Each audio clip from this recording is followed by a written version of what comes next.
Vamos para mais um culto. E a gente, talvez, essa tenha sido uma das séries mais longas que a gente está pregando. Mas deixa eu me justificar, assim. Aliás, quem me justifica é Cristo. Deixa eu justificar qual a direção de Deus para que a gente demore tanto no mesmo assunto, que é a unidade. Hoje o tema é o principal inimigo da unidade. Eu vou já explicar um pouquinho isso aí. Mas o motivo de eu estar gastando assim, de acordo com a direção do Espírito Santo, obviamente, tanto tempo com esse tema, unidade, é porque eu fui convencido pelo Espírito Santo de que se a gente quer viver um evangelho realmente poderoso, em outras palavras, se a gente quer ver na nossa vida aquilo que a gente vê nas Escrituras, os milagres acontecendo, o cego enxergando, o mudo falando, o surdo ouvindo, o paraplégico andando, o cancerígeno sendo curado, o aidético sendo curado, sei lá, os problemas de coluna, de hérnia de disco e todas as doenças incuráveis, essa manifestação poderosa do Espírito Santo, ela é real. Talvez alguns de nós ainda não tenhamos experimentado, isso é triste, mas é exatamente nessa direção que o Espírito Santo me leva, porque ele me faz acreditar pelas Escrituras de que o ambiente ideal para os milagres é o ambiente da unidade. Se nós formos uma igreja, e aí a gente pode aplicar isso aqui como igreja, no coletivo, mas aí cada um entendendo sua responsabilidade no individual. Se formos uma igreja desunida, separada, Deus não vai se mover. E a gente vai passar anos da nossa vida se reunindo aqui, fazendo reuniões, que elas vão ter a sua relevância, porque pessoas vão ser salvas, mas,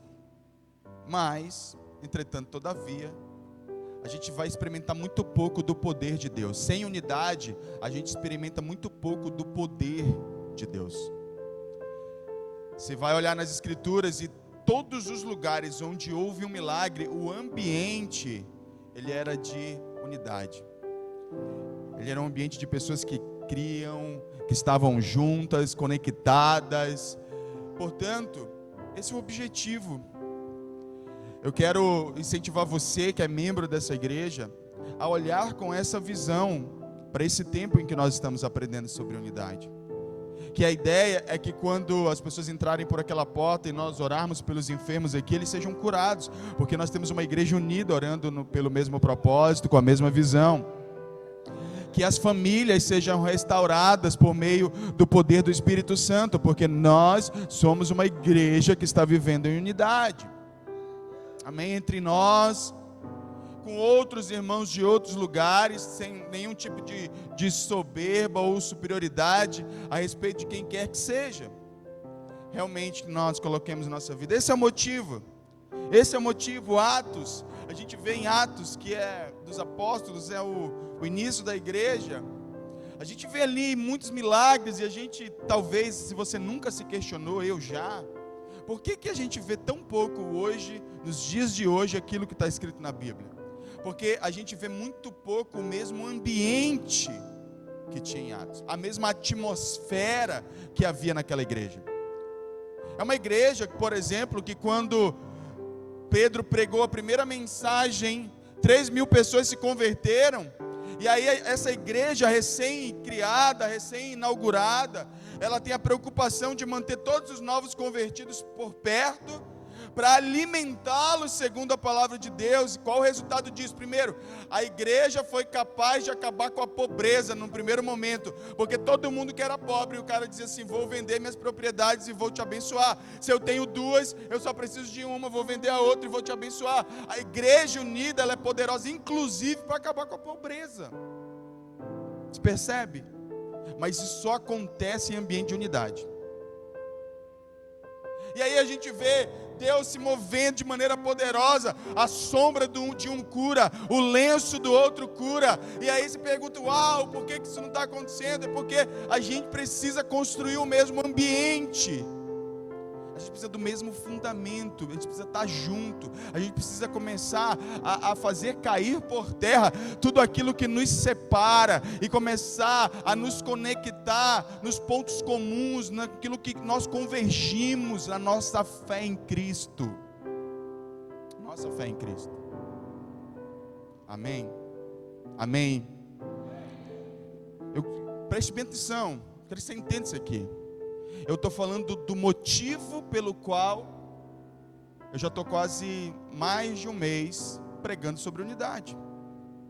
Eu estou te dando as fundamentações que o Espírito Santo me deu para eu insistir nesse tema, porque talvez você esteja aí dizendo, de novo sobre unidade. Mas se a gente ainda não aprendeu a ser um, por que mudaríamos de tema? Se ainda há muito egoísmo, se ainda há muito narcisismo, que é sobre o que eu vou falar hoje, que na minha opinião é o principal inimigo da unidade é o narcisismo. E nós vamos falar disso hoje. Então, se a gente ainda não conseguiu vencer essas coisas, a gente não tem porquê. A gente não está aqui para encher linguiça, não, gente. A gente está aqui para ser transformado pelo poder da palavra de Deus. A palavra de Deus, a gente não vem ao culto, gente, para a gente adquirir informação sobre algo, não. A gente vem ao culto para receber direção para a vida, porque a palavra de Deus está sendo pregada. A palavra de Deus, ela não existe com o propósito de te informar, ela existe com o propósito de te direcionar. Se ela não te direciona ainda, ela não está cumprindo o propósito para o qual ela existe. É manual de vida. Então a gente vem aqui, às vezes, assim, eu quero ouvir uma mensagem legal, eu quero ouvir que Deus vai me abençoar, e Ele vai, tá? Se você seguir a palavra de Deus e o manual, Ele vai te abençoar. A palavra de Deus é real, ela é poderosa, ela é viva, ela é eficaz, mais cortante que qualquer espada de 2 gumes, capaz de penetrar na alma, separar a alma de espírito, junta de medula, de discernir propósitos. É o que diz, a palavra diz a respeito dela mesma. Então a questão é, você veio hoje aqui para receber conhecimento ou para ser direcionado? Só aqueles que vieram para ser direcionados, dêem glória a Deus aí, bem alto. Aleluia. Estive nessa semana, final de semana passada, segunda-feira, no seminário do pastor, na conferência do pastor Luciano Subirá, e ele começou o culto com uma pergunta que deixa a gente constrangido. Ele perguntou, você está feliz com Jesus? Ele perguntou para o auditório, todo mundo, amém. E Jesus, está feliz com você? Essa segunda pergunta desmonta muita gente. O amém já não é tão enfático, tão forte como a gente faz, como a gente dá amém ao dizer que estamos bem com Jesus. Mas vamos lá. Deixa a sua Bíblia aberta em 2 Timóteo capítulo 3. Mas não leia ainda e não coloca o texto ainda na tela. Deixa eu explicar. Vocês estão vendo essa imagem aqui? Vocês estão conseguindo enxergar? Se não conseguir enxergar por enquanto, desliga só um pouquinho a luz, para o pessoal se enxergar melhor. Quero falar um pouquinho dessa imagem para você. Quero fundamentar.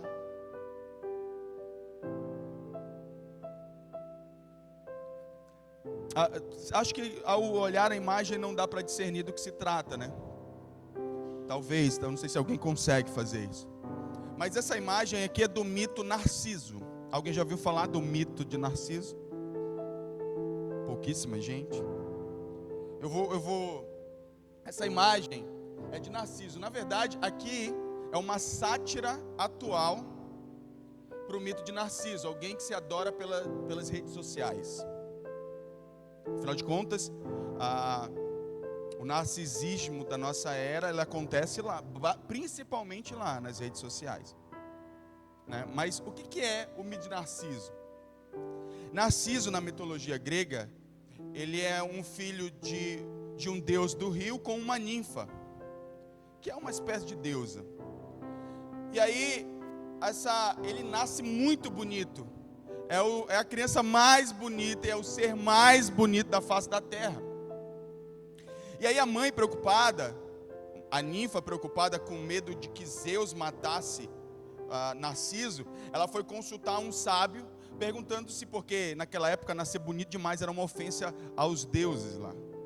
E aí ela preocupada foi consultar o oráculo, perguntou: meu filho vai viver muito? E aí o oráculo disse: olha, ele vai viver muito desde que ele não veja a própria imagem.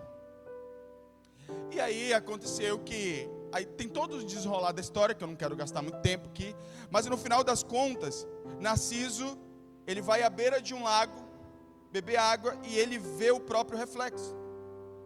Ao ver o próprio reflexo, ele se apaixona por ele mesmo. Ele fica completamente apaixonado, ao ponto dele não conseguir mais sair dali. Ele fica paralisado pela paixão por si próprio. E aí reza a lenda, né, do mito. E aí tem várias versões, na verdade, desse mito. Não é um mito, de que Narciso não conseguia sair dali, morreu, não se alimentou mais, morreu de fome. Outros dizem que Narciso, na tentativa de pegar a própria imagem, de se apaixonou por si mesmo, se afogou. E outros dizem que ele virou pedra. Mas enfim, o fato é que o que nós estamos falando é de pessoas apaixonadas por si. E antes de você se precipitar e dizer que isso não acontece com você, calma aí. Até o final você tira a sua conclusão. Não se apresse a achar que não tem nada a ver com você nessa noite. Afinal de contas, e aí a psicologia, inclusive, Freud trouxe esse termo para a psicologia para falar de pessoas que o seu mundo resume-se em si. Tudo que a pessoa vê é a partir de si. E aí a pergunta é: o que a Bíblia diz a respeito disso? Que é isso que nos importa aqui. O que as Escrituras dizem sobre pessoas que se amam, narcisistas? E eu nem estou falando do transtorno de personalidade narcisista, que já é a doença. Eu estou falando daquele narcisismo que todos nós cultivamos dentro da gente. Por isso, você abriu a sua Bíblia em 2 Timóteo, capítulo 3, nós vamos ler. E assim, olhe para cá antes de você ler. Pode acender as luzes para que os irmãos possam ler, né? E antes que você leia, eu vou ler todo o capítulo 3 por um motivo. A leitura é muito edificante, de Timóteo 3. Eu não vou falar nem da metade do capítulo. Entretanto, eu quero estimular a leitura toda, de todo o capítulo, porque é muito edificante, é muito abençoadora. Para a gente ver, para a gente notar os dias que vivemos. Vamos lá? Quem achou diz amém? Maravilha. Saiba disto: nos últimos dias sobrevirão tempos terríveis. Versículo 2. E aqui eu já quero fazer uma breve ressalva. No versículo 2 da NVI, que essa tradução diz: os homens serão egoístas. Entretanto, tem uma tradução que diz: os homens serão amantes de si mesmos. Alguém tem essa tradução aí? Olha aí, ó. Eu gosto dessa tradução. Para esse texto eu gosto dessa tradução. Na verdade, a palavra grega no original significa amante de si mesmo, aquele que se ama. E aí, gente, eu vou tentar segurar a empolgação, mas já dá vontade de falar, porque a gente vive numa geração que acha que o amor próprio é a solução. Entretanto, Paulo começa dizendo: os últimos dias serão tempos terríveis porque as pessoas se amam. Não há nenhuma ligação entre se amar e isso ser bom à luz das Escrituras. Mas vamos continuar, depois a gente vai falar sobre isso. Os homens serão amantes de si mesmos, avarentos, presunçosos, arrogantes, blasfemos, desobedientes aos pais, ingratos, ímpios, sem amor pela família, irreconciliáveis, caluniadores, sem domínio próprio, cruéis, inimigos do bem, traidores, precipitados, soberbos, mais amantes dos prazeres do que amigos de Deus, tendo aparência de piedade, mas negando o seu poder. Afaste-se desses também. São esses os que se introduzem pelas casas e conquistam mulheres instáveis, sobrecarregadas de pecados, as quais se deixam levar por toda espécie de desejos. Elas estão sempre aprendendo, mas jamais conseguem chegar ao conhecimento da verdade. Como Janes e Jambres se opuseram a Moisés, esses também resistem à verdade. A mente deles é depravada, são reprovados na fé. Não irão longe, porém, como no caso daqueles, a sua insensatez se tornará evidente a todos. Mas você tem seguido de perto o meu ensino, a minha conduta, o meu propósito, a minha fé, a minha paciência, o meu amor, a minha perseverança, as perseguições e os sofrimentos que enfrentei, coisas que me aconteceram em Antioquia, Icônio e Listra. Quanta perseguição suportei, mas de todas essas coisas o Senhor me livrou. De fato, todos os que desejam viver piedosamente em Cristo Jesus serão perseguidos. Contudo, os perversos e impostores irão de mal a pior, enganando e sendo enganados. Quanto a você, porém, permaneça nas coisas que aprendeu e das quais tem convicção, pois você sabe de quem o aprendeu. Porque desde criança você conhece as sagradas letras, que são capazes de torná-lo sábio para a salvação mediante a fé em Cristo Jesus. Toda a Escritura é inspirada por Deus e útil para o ensino, para a repreensão, para a correção e para a instrução na justiça, para que o homem de Deus seja apto e plenamente preparado para toda boa obra. Querido Espírito Santo, obrigado pela tua maravilhosa palavra, Senhor. E agora, fala com a gente, fazendo cair, Senhor, toda resistência, fazendo cair, Senhor, toda obra maligna, em nome de Jesus, amém. O tema hoje é narcisismo. Contei a história de Narciso, mostrei como a psicologia ela encara isso hoje. Eu poderia até me aprofundar um pouquinho mais, mas eu não vou ter tempo, então não vou fazê-lo. E aí eu perguntei para vocês como é que a Bíblia vê isso.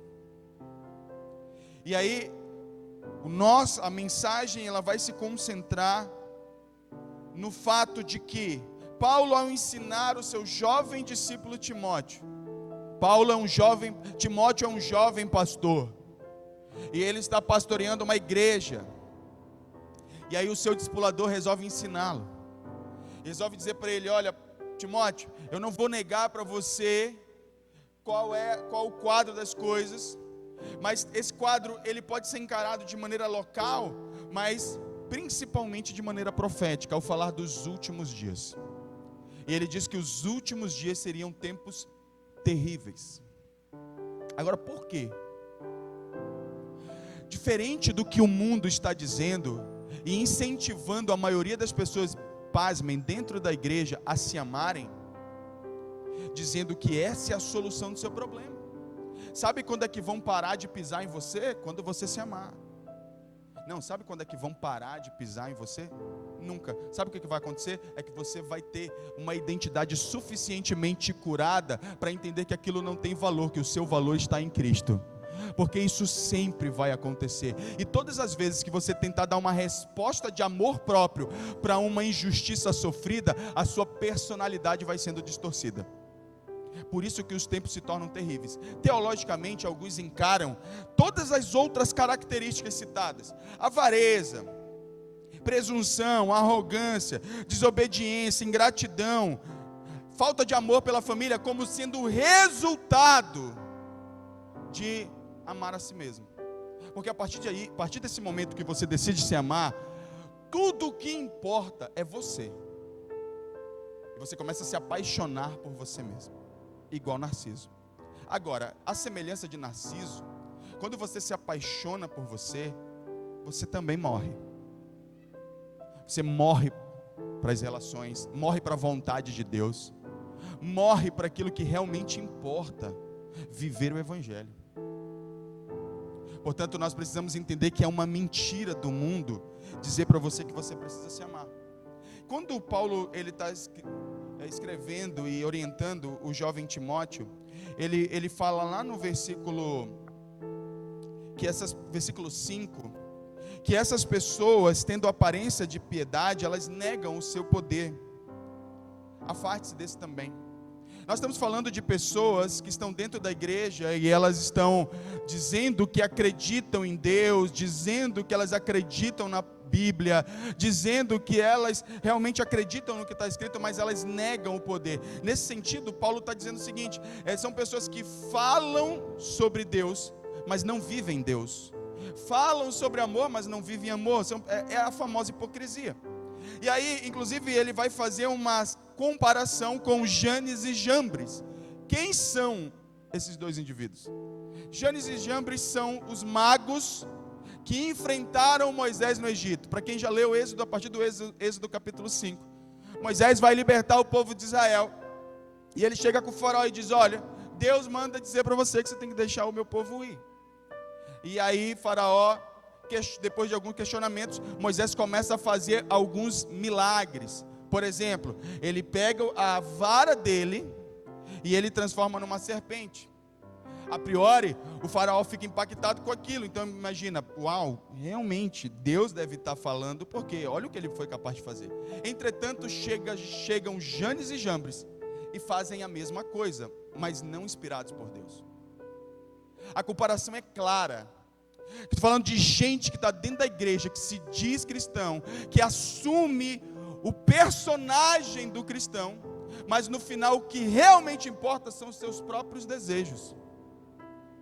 Agora, tem uma palavra de Paulo, e assim, irmãos, isso aqui você deveria, depois de fazer uma avaliação, você deveria ficar com isso em mente e pensar sobre isso, sobre você vir à igreja e querer ser abençoado por Deus, porque o que Paulo diz no versículo 9 é: não irão longe, porém a sua insensatez se tornará evidente a todos. Há de fato aqui já um juízo pré-determinado, das pessoas que elas se vestem de cristãos, vêm à igreja, o discurso é bonito, algumas práticas até parecem, levanta a mão, faz orações públicas. Para você ter uma noção, isso não é novo. Quando você lê Lucas 18, do 11 ao 12, coloca na tela, tem pessoas que são assim, que elas começam a adotar a postura espiritual de homens e mulheres de Deus, mas no fundo são narcisistas, simplesmente se amam. Olha só, Lucas capítulo 18, versículos 11 e 12. O fariseu em pé orava no íntimo: Deus, eu te agradeço porque não sou como os outros homens, ladrões, corruptos, adúlteros, nem mesmo como este publicano. O que importa é como ele se vê. O que importa é o quanto de benefício ele está recebendo nas suas relações. Gente narcisista é explorador de relações. Ele não está pronto para se doar pelos outros. Ele só quer saber o que de vantagem ele pode tirar de cada relação. Só que ninguém faz isso de maneira explícita, querido, porque é evidente demais. Ninguém também é tão burro para se deixar explorar por pessoas que estão claramente interessadas em si mesmo. Então elas fazem o quê? Elas revestem o seu comportamento de uma piedade que elas negam o poder, de acordo com Paulo. É gente que está dizendo: não, realmente Deus é bom, Deus é fiel, mas no fundo, e isso se revela, quando Paulo diz que isso não vai muito longe, isso se revela em momentos específicos, quando a pessoa ela é testada e ela não consegue manter o posicionamento de fé em Jesus Cristo ali. Ela não consegue. Quando ela tem que abrir mão de um direito para abençoar alguém, ela diz: não vou fazer. Quando ela tem que sacrificar algo pessoal pela vontade de Deus, ela não consegue fazer. São pessoas narcisistas, fundamentadas no orgulho, que se amam, que amam a sua própria imagem. E às vezes, gente, ó, prova disso, gente. Colocaram uma câmera na frente dos nossos celulares, que a gente chama de selfie. Selfie é a palavra em inglês para eu mesmo, eu sozinho.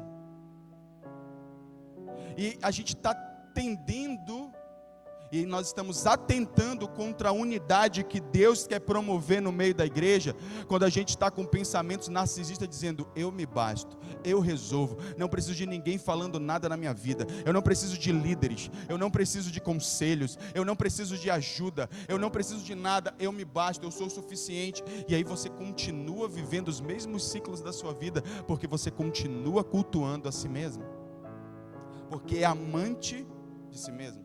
E aí eu volto para aquilo que eu falei inicialmente. Te fizeram acreditar que amar a si mesmo era a solução dos seus problemas. Te enganaram. É mentira. É mais um dos muitos sofismas que o diabo tem pregado nessa geração.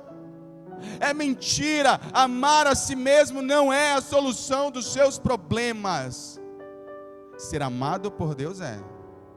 Conhecer o amor de Jesus por você é. Se entregar para o amor dele é a solução dos seus problemas.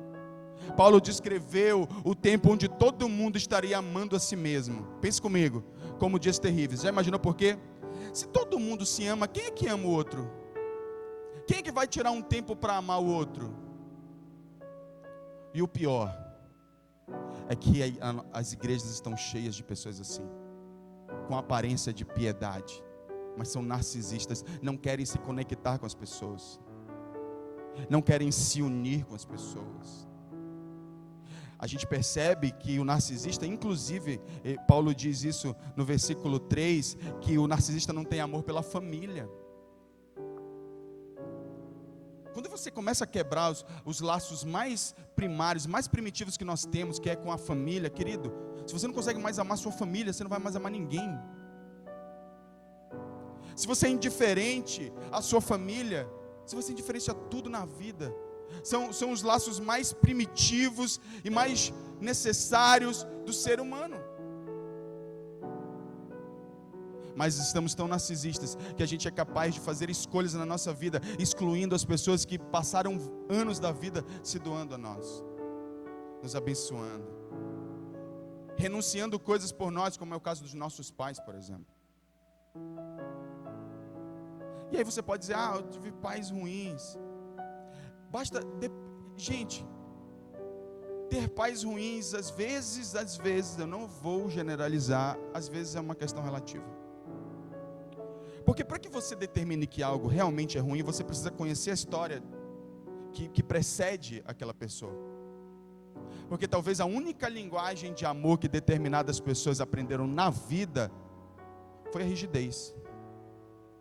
Então, na mente dessas pessoas, quando eu sou rígido, é o melhor que eu posso fazer por ela. Só que você vem numa outra geração, com um outro conceito, e você começa a olhar aquilo por uma outra ótica, porque você não consegue ter a visão geral da coisa. E aí, mais uma vez, o narcisista, ele começa a romper relações, porque ele só está pensando no eu. Não tem a mínima preocupação de se importar com a história do outro. Sabe, por que fulano age assim? Por que ele me tratou dessa maneira? O que será que está acontecendo? Não, se arma, se infla, parte para o ataque e começa a brigar e a discutir, a defender direitos, onde Jesus está completamente fora. E nós estamos falando de crentes muitas vezes, que Jesus fica completamente fora. É incrível, porque para pessoas que se amam, momentos de conflito é como se Deus nem existisse.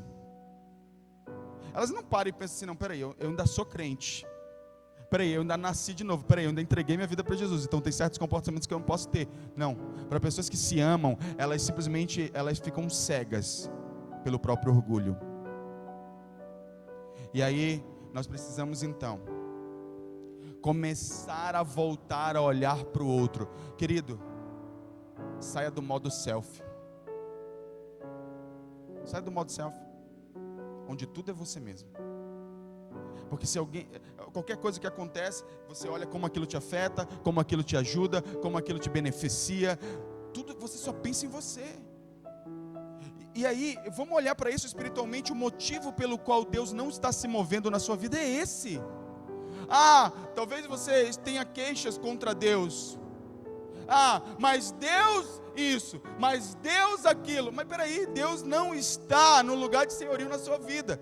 Quer dizer então, que você quer controlar a sua vida, mas quer os benefícios de Deus. Não tem nada mais demoníaco que isso. Porque tem gente que está lá no mundo, que está fazendo assim, eu me basto, então eu vou procurar a droga, o sexo, vou procurar qualquer coisa para me satisfazer. Cara, é legítimo, cada um faz a escolha que quiser da vida, mas tem aqueles que querem controlar a sua própria vida, vêm se vestir de piedade para querer usar Deus. Isso é o mais demoníaco de todas as atitudes, é a mais demoníaca de todas. Está escrito aqui, é a pior de todas. É aquele que está cantando canções para Deus, mas na verdade está manipulando Deus. Quantos estão entendendo? Diga amém. Então nós precisamos sair do modo selfie e voltar a olhar para o outro, e conectar com o outro, ser um com o outro. Abre a sua Bíblia comigo em Filipenses. Eu amo esse texto. Capítulo 2.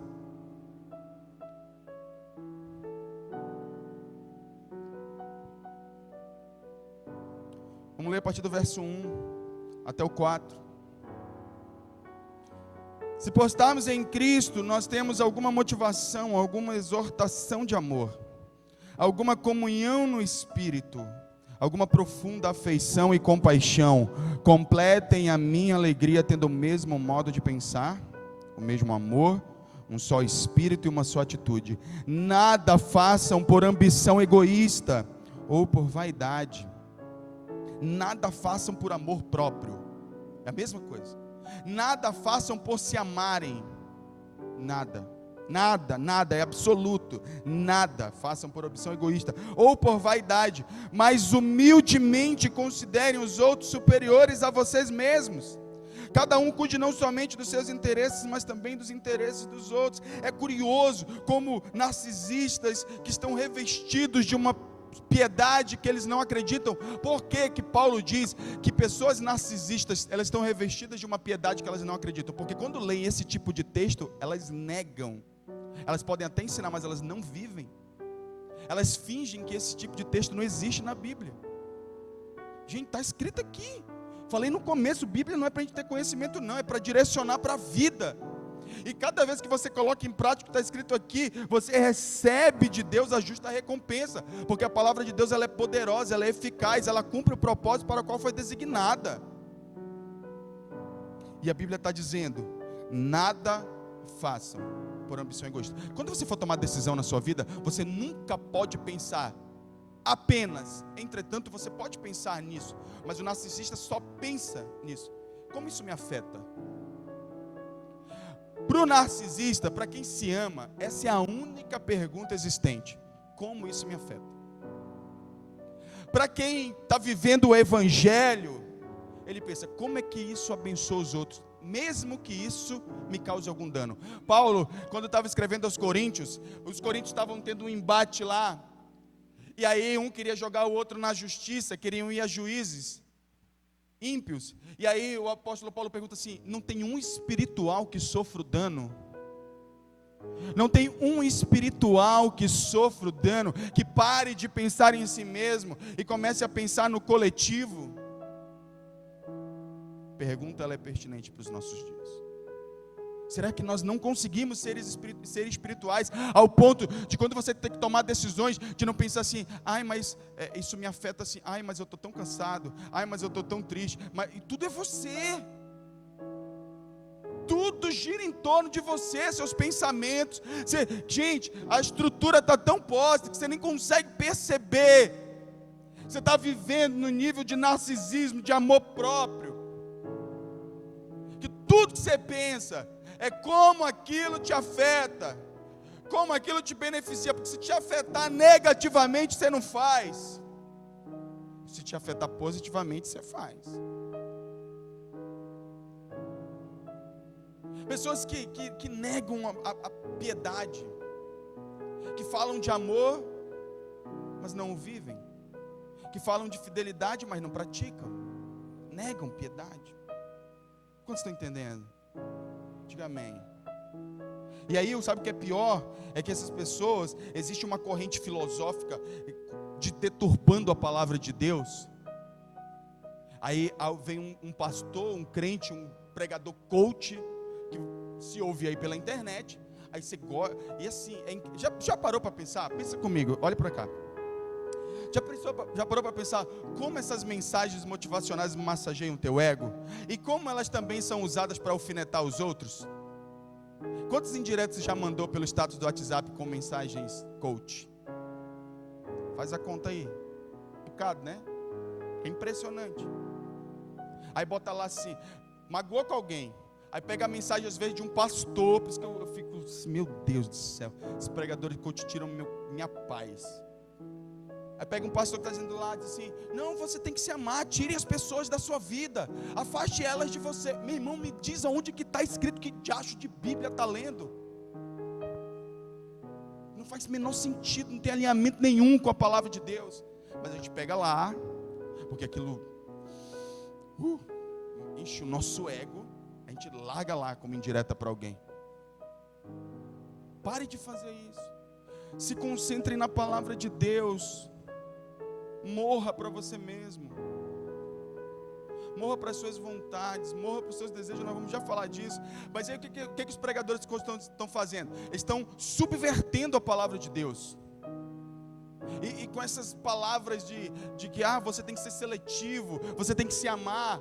E aí usam a palavra de Deus. Lá em Mateus capítulo 22, do 37 e 39, é o seguinte: ame o Senhor seu Deus de todo o seu coração, de toda a sua alma e de todo o seu entendimento. Este é o primeiro e maior mandamento. E o segundo é semelhante a ele: ame o seu próximo como a si mesmo. Aí o que os pregadores coaches fazem? Está vendo? A Bíblia diz que você tem que amar a si mesmo. Está horrível de exegese. Não é isso que o texto está dizendo. Como é que eu vou conciliar esse texto com esse ensino com Filipenses 2? Me diz aí, como é que concilia? Filipenses diz: considere os outros mais importantes. Não cuide somente do que é seu, cuide do que é dos outros. Se eu pego esse texto e eu interpreto dessa maneira, que Deus está querendo me dizer que com esse texto de que eu devo me amar, não concilia. A conta não fecha. Então não é isso que Deus está querendo dizer quando Ele está dizendo ame o seu próximo como a si mesmo. Ele está dizendo se ame. Ele está dizendo você já se ama, dê ao seu próximo a mesma importância que você dá a você mesmo. É isso que Ele está dizendo. É isso que Ele está dizendo. Ele não é nenhum tipo de incentivo para você se amar. Você já se ama. Gente, para a gente se amar, a gente não precisa de incentivo não. A gente já faz isso com competência. Não precisa. O diabo está aí, inclusive, dando maior força para que a gente se ame. Nós vamos já falar das frases dessa geração. Mas deixa eu mostrar uma coisa para você. Abre em Apocalipse. Enquanto a gente na terra, dentro da igreja, a gente está preocupado como as pessoas nos veem. A gente está preocupado em passar uma imagem para as pessoas. A gente está tomando decisões baseadas na nossa própria vontade. Como é que está o céu agora? Como é que será o céu? Vamos lá, vamos avaliar o céu. Apocalipse capítulo 5.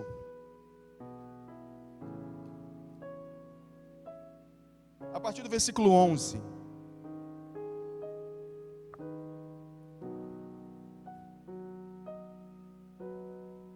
Quem achou diz amém.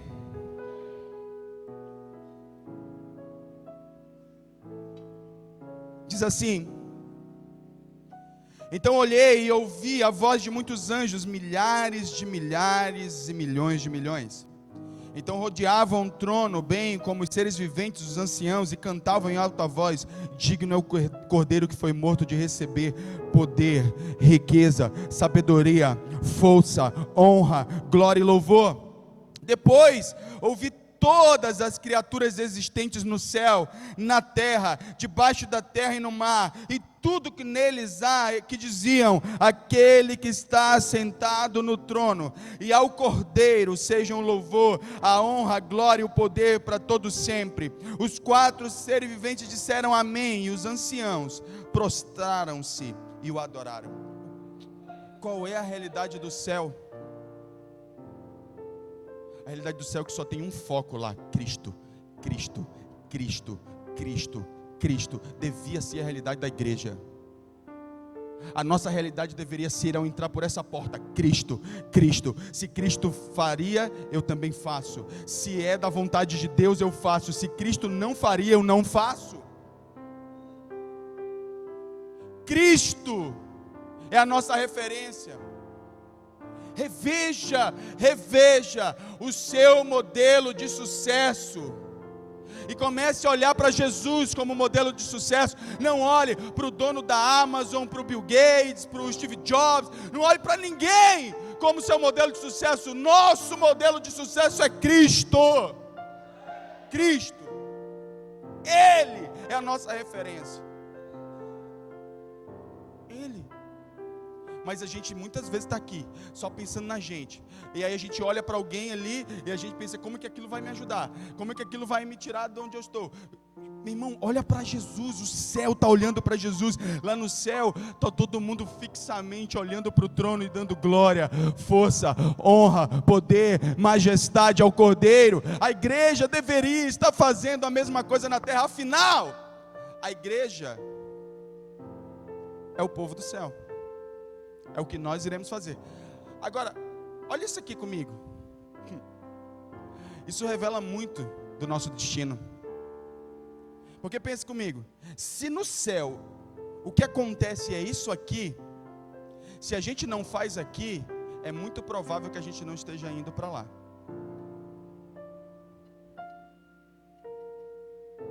A gente vem na igreja, a gente faz tudo, menos adorar a Deus, menos olhar para Ele. A gente olha para a roupa do outro, a gente olha qual é o melhor lugar para sentar. A gente vem assim, a gente quer o cardápio à la carte.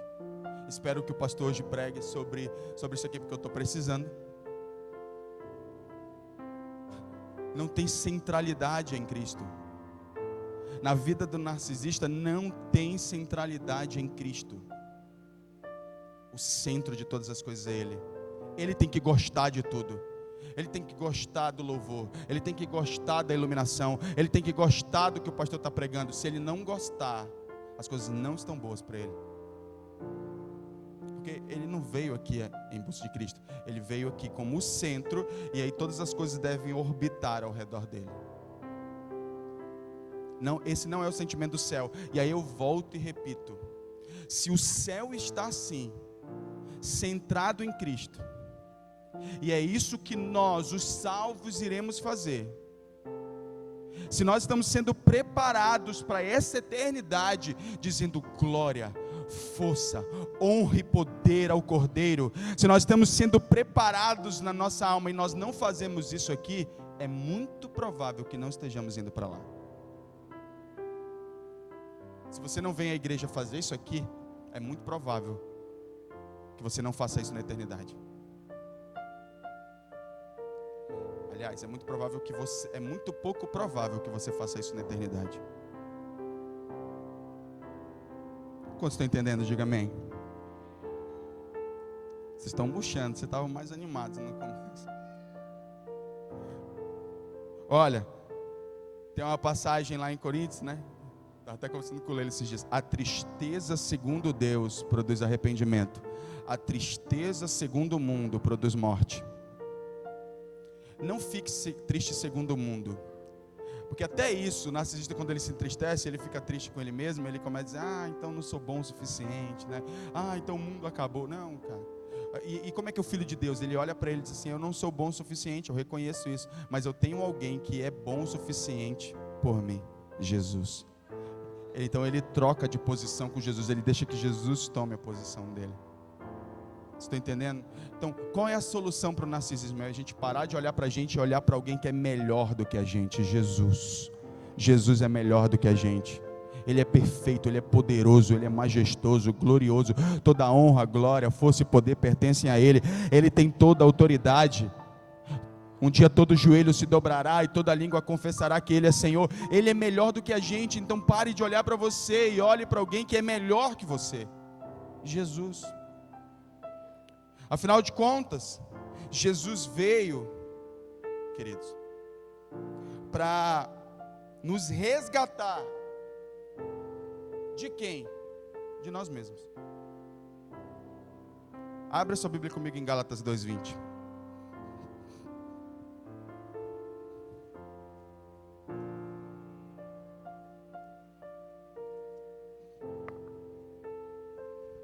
Esse texto, ele é o objetivo, talvez seja o texto que sintetiza com mais clareza o objetivo do Evangelho. É o texto, olha para a pessoa que está do seu lado, a gente faz isso só para fixar. Diga assim, esse é o texto que mais sintetiza, aliás, que melhor sintetiza o objetivo do Evangelho. Aleluia.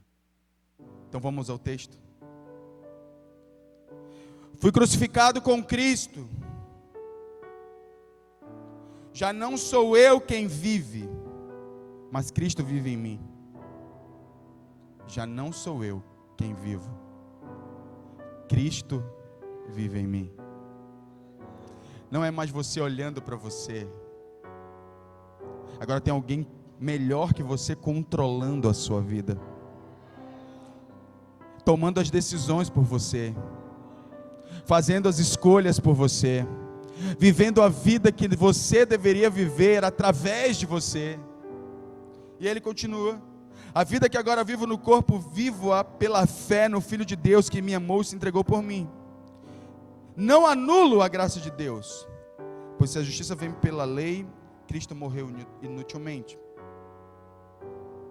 Cristo vivendo em nós é o objetivo do Evangelho. Agora, por óbvio que se você está no controle, Cristo ele não vai tomar esse controle da sua mão. Meu irmão, minha irmã que me ouve nessa noite, falo para você em nome de Jesus Cristo: entregue o controle da sua vida a Jesus e pare de viver para você mesmo. Isso vai estar te trazendo prejuízos, talvez você ainda não percebeu. Está tão cego ou cega de orgulho, cego ou cega pelo narcisismo, pelo amor próprio, que você nem percebe onde essa maldição está te levando. Está começando a ficar só, se separando de todo mundo. As pessoas já quase não suportam conviver com você. Os planos de Deus para a sua vida vão ficando de lado, porque você só pensa em você. E aí você vai trocando aquilo que Deus tinha para você por aquilo que você quer para você mesmo. E aí você vai construindo. E aí de repente vai chegar um dia que vai dar tudo errado, a casa vai cair. E você vai dizer: gente, como isso aconteceu de uma hora para outra? Não foi de uma hora para outra. Você vem construindo isso há algum tempo. Só que você estava... A palavra narciso, ela vem do grego narcissos, que significa encantado. E é exatamente isso. Você está tão encantado com você mesmo, você não consegue nem perceber para onde você está indo. Você está tão apaixonado e está tão decidido a fazer a tua vida dar certo pelos teus próprios meios, que você nem percebe para onde você está indo. Você decidiu, vou ser feliz, vou dar certo, que não é uma decisão em si ruim, mas o meio que você escolheu para fazer isso está acabando com você e você não percebe. Está te levando para um abismo, para um buraco, distanciamento de Deus, da vontade de Deus, de outras pessoas. Porque não existe nada que Deus não possa fazer melhor do que a gente. Te pergunto, você quer tomar o controle da sua vida? O que você pode fazer melhor do que Deus? A resposta para essa pergunta ela é óbvia, é retórica, né? Nada. Então por que você insiste em controlar a sua vida? Em viver para você mesmo? Em querer fazer cumprir os seus desejos? João disse uma coisa interessantíssima que eu quero compartilhar com vocês. No capítulo 3 do Evangelho de João. Quando alguém entende o estilo de vida que tem que viver. João capítulo 3, versículo 30. Diz assim: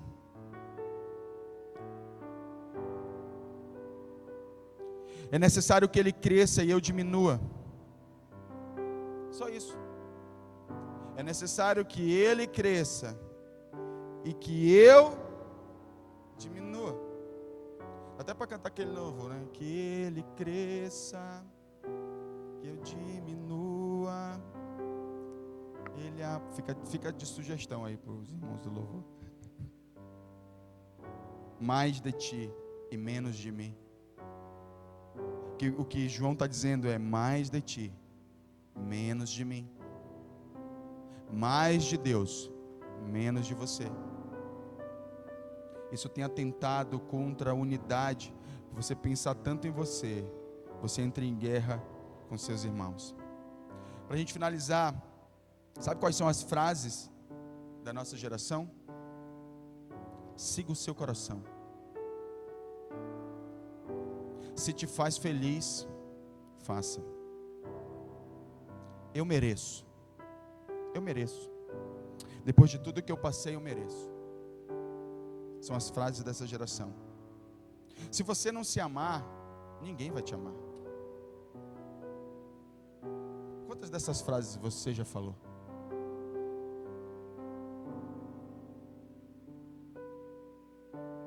Pois é. Esse é o espírito narcisista. Salomão disse em Provérbios: reconhece o Senhor em todos os teus caminhos e Ele endireitará as tuas veredas. Sai de você mesmo.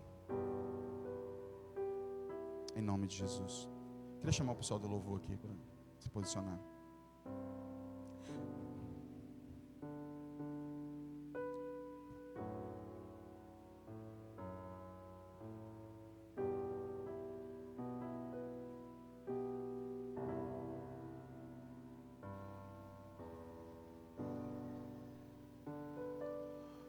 Quanto você se ama? O quanto você está no controle da sua vida? O quanto tudo que você faz é pensando só em você? É incrível. E aí eu quero dizer para você, olhe para cá rapidinho. Gente, o Evangelho, não à toa, Paulo disse que o Evangelho é loucura para os que perecem. Porque pode parecer doido, porque o pensamento talvez que normalmente as pessoas têm é: mas se eu não cuidar de mim, quem vai cuidar?